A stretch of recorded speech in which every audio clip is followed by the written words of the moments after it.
What's happening, guys? Jeff and I are headed back on one of my farms, and we are going to do some timber stand improvement today. And by that, we are going to hinge cut a few trees and make some bedding areas.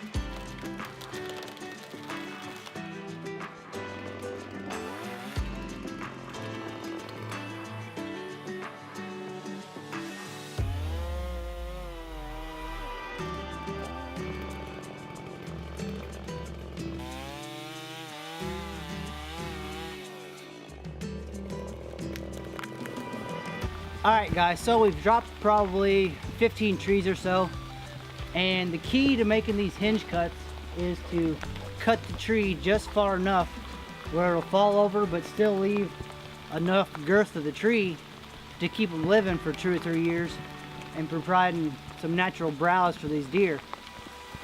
Hinge cutting won't kill a tree if you do it right, and it'll provide a ton of cover and a pretty good food source for the deer.